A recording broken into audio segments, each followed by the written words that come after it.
अब व्यक्ति क्या करता है, हनुमान जी को रिझाने के लिए मंगलवार के व्रत कर रहा है, हनुमान जी को प्रसन्न करने के लिए चोला चढ़ा रहा है, हनुमान जी को प्रसन्न करने के लिए एक पैर पर खड़े होकर के हनुमान चालीसा का पाठ कर रहा है, लेकिन अपने दोषों को नष्ट नहीं कर रहा है।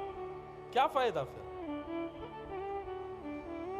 एक बात मान लीजिए, आप दुनिया भर के यत्न यदि करोगे तो यत्नों से प्रसन्न होकर के हनुमान जी आपको बुलाएंगे, लेकिन यदि अपने हृदय के दोषों को नष्ट करोगे तो हनुमान जी बुलाएंगे नहीं, स्वयं चले आएंगे। इसलिए भैया अपनी इस दोष रूपी दंड का त्याग कीजिए। हम तो एक बात कहें, बहुत बहुत स्पष्टता से कहें, बहुत ध्यान से सुनिएगा। व्यक्ति के अंदर कितने अवगुण हैं ये केवल दो लोग जानते हैं, या तो भगवान जानते हैं या वो खुद जानता है, तीसरा कोई नहीं जानता। मुझे पता है कि मेरे अंदर कितने दोष हैं, आपको पता है कि आपके अंदर कितने दोष हैं। अच्छा, यहां तो ये भी कहते हैं तो बागेश्वर वालों को भी पता है कि कितने दोष हैं इनको भी पता तो है, लेकिन अभी रोज तो मिलने नहीं आपको, रोज तो पर्चा बनने नहीं। इसलिए दो ही रखो, या तो परमात्मा को पता है या आपको पता है कि आप कैसे हो। इसलिए आज कथा के बाद एक काम कीजिएगा, हमारे कहे से अपना पर्चा स्वयं बनाओ और अपने सारे दोष खुद लिखो। आपको क्या लगता है कि आपके अंदर क्या है, और सुनिए, वो दोषों का पर्चा बना करके आप जो अर्जी बांधते हैं ना, उस अर्जी वाले नारियल में दोष के पर्चा और बांध देना हनुमान जी के पास। हे हनुमान जी, हम में काम बहुत है, क्रोध बहुत है, लोभ बहुत है, वो सामने वाले पड़ोसी से ईर्ष्या बहुत होती है मेरे को, घर के बड़े लोगों से मेरी बनती नहीं है। ये सारे दोष लिखिए और उन दोषों का एक पर्चा हनुमान जी को दो, एक पर्चा अपने पास रखो। और नित्य जैसे पाठ करने के लिए आप एक किताब खोलते हो ना, नित्य अपने दोष रूपी उस पर्चे को देखो कि मेरे अंदर कितने दोष हैं। देखो भैया, शीशा कमरे में होता है, नित्य देखने से आप अपनी अव्यवस्थित स्वरूप को सुधार लेते हो। बाल बिखर रहे हैं, ठीक कर लोगे, चेहरे में कुछ गड़बड़ी है, ठीक कर लोगे, तिलक टेढ़ा है, सीधा कर लोगे। ठीक वैसे ही अपने अवगुण रूपी उस पर्चे को नित्य देखोगे तो नित्य मन में भाव आएगा कि ये अवगुण मुझे ठीक करना है। और मुझे ऐसा लगता है, मैं व्यासपीठ से कहूं, इससे बड़ा व्रत और इससे बड़ा तप संसार में कोई नहीं कि आप अपने अवगुणों पर काम करो। इसलिए भैया ये उखल बंधन लीला जो है ना, इससे ये समझिए, यशोदा मैया जब अपने दोष रूपी उस दंड का त्याग करती हैं, तुरंत ठाकुर जी दौड़ करके उनके पास आ जाते हैं, लिपट जाते हैं। और जैसे ही ठाकुर जी लिपटे, सोई यशोदा मैया ने पकड़े, बोला अच्छा अब आ गए हो मेरे हाथ में, अब तो को बांधूंगी। ठाकुर जी रोने लगे, मैया तेने मुझसे मना करी, तू मुझको बांधेगी नहीं, अब तू मुझको ले जा रही है। मैया बोली, ज्यो ज्यो बड़ो है तो जा रहा हूं, ऊधम मचावे, चल तो को बांधूंगी अब मैं, ना तो को आज रोटी मिलेगी ना मक्खन मिलेगा, बंद हो रहे यहीं पे। 4-5 बार यशोदा मैया ने प्रयास किया, लेकिन ठाकुर जी को बांध नहीं पाई। बार बार रस्सी छोटी पड़ जाए, और बड़ी रस्सी लाई वो भी छोटी पड़े, और बड़ी लाई वो भी छोटी पड़े। क्यों? रस्सी स्वयं को सोच रही है कि मैं पर ब्रह्म को कैसे बांधूं। मैं, भैया मत करो, वो जैसे था वैसे ही रहने दो। मैं पर ब्रह्म को कैसे बांधूं? तब ठाकुर जी ने इशारा किया, बोले अरे बाबड़ी, ये कोई संसार की रस्सी नहीं है जो तू मुझको बांध नहीं रही है, देख नहीं रही, यशोदा मैया बांध रही है। यशोदा मैया मतलब प्रेम की साक्षात प्रतिमूर्ति, और प्रेम पाश में बंधनो तो मेरो जन्म जन्म को काम है। और जैसे ही ठाकुर जी ने यह आज्ञा दी, यशोदा मैया ने रस्सी से बांधे और ठाकुर जी बंध गए, अपने आप को बांध लिया। आकाश में खड़े 33 कोटि देवता यशोदा मैया के चरणों में प्रणाम करने लगे, बोले मैया तेरे भाग्य की कही ना जाए।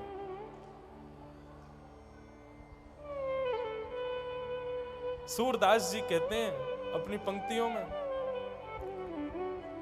यह धन धर्म ही ते पाया, देवता कह रहे हैं आकाश से, अरे यशोदा मैया ये क्या कर रही हो? जिसकी भ्रगुटी टेढ़ी करने पर नूतन प्रलय हो जाता है, जिसके मुस्कुराने पर लाखों अरबों लोग बन जाते हैं, जिसके जरा से क्रुद्ध होने पर पृथ्वी जैसे अखंड ब्रह्मांड में दुनिया भर के जो व्यवस्थित ग्रह हैं वो गेंद की तरह आकाश में उछल जाते हैं, उसको यशोदा मैया उखल से बांध रही है। मैया नीके राख यशोदा मैया नारायण घर आयो। ये कोई साधारण बालक नहीं है, नारायण है मैया। पर ब्रह्म परमात्मा को यशोदा मैया ने उखल से बांध दिया और यशोदा मैया चली गई। अकेले बंदे हैं ठाकुर जी। अब ठाकुर जी खड़े खड़े क्या करें, तो धीरे धीरे खिसकने लगे। सामने दो वृक्ष थे यमला अर्जुन के। जैसे उन वृक्षों के पास पहुंचे, ठाकुर जी का स्पर्श होते ही दोनों वृक्ष टूट करके गिर गए। और वो शापित वृक्ष थे। कुबेर के पुत्रों को नारद जी ने शाप दिया था कि तुम वृक्ष बन जाओ। वही वृक्ष गोकुल में खड़े थे। भगवान का स्पर्श करते ही दोनों टूट गए और दोनों मुक्त होकर के भगवान की स्तुति गाने लगे। स्तुति गा करके ठाकुर जी से कहने लगे, भगवान हमको मुक्त कर दो। ठाकुर जी ने दोनों के ऊपर कृपा दृष्टि की, दोनों मुक्त हो गए। कितनी बड़ी विडंबना। ठाकुर जी स्वयं बंधन में हैं, स्वयं बंधे हुए हैं, लेकिन कुबेर के पुत्रों को मुक्त कर रहे हैं। स्वयं बंधा हुआ व्यक्ति दूसरे को कैसे खोल सकता है?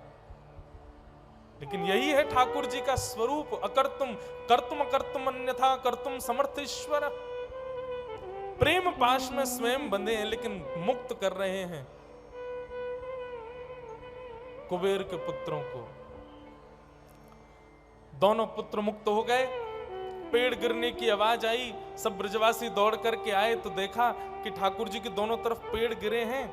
यशोदा मैया ने हृदय से लगा लिया और बस नंद बाबा से बोली, अब हम गोकुल में नहीं रहेंगे, अब हमको गोकुल में नाए रहनो।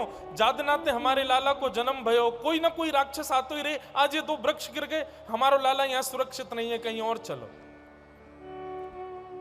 तब नंद बाबा के छोटे भैया ने एक वन का नाम बताया।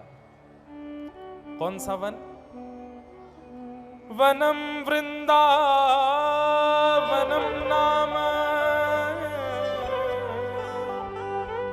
पशव्यम नवकाननम गोप गोपी गवाम सेव्यम पुण्यात्री तृणवीरुधम। वृंदावन चलो। और सब ब्रजवासियों के साथ ठाकुर जी वृंदावन आ गए। बोलो वृंदावन धाम की। ऐसी रूखी जय जयकार इतने सारे लोगन में। बोल वृंदावन धाम की। श्री वृंदावन। बंधुओं बहुत ध्यान से सुनिएगा। वृंदावन ब्रह्मा जी ने नहीं बनाया है। वृंदावन ब्रह्मा के द्वारा बनाई हुई कृति नहीं है। वृंदावन को स्वयं हमारी सर्वेश्वरी ब्रजेश्वरी श्री राधिका रानी ने बनाया, श्री राधा रानी ने बनाया। वृंदावन राधा रानी की रचना है। आप कहेंगे वो कैसे? ध्यान से सुनना। ये राधा कृष्ण लीला केवल वृंदावन में नहीं होती है। नित्य गोलोक धाम में ठाकुर जी की ब्रज लीला चलती रहती है। नित्य साकेत धाम में श्री राघवेंद्र सरकार की राम लीला चलती रहती है। अभी भी चल रही होगी, हमको नहीं पता। बड़े बड़े तपस्वी, बड़े बड़े योगी, बड़े बड़े ये लोग ध्यान क्या करते हैं? ध्यान करके उस साकेत की लीला का ही तो अनुभव करना चाहते हैं। अभी ठाकुर जी की कौन सी लीला चल रही है? तो दिव्य गोलोक धाम में ठाकुर जी की लीला चलती रहती है।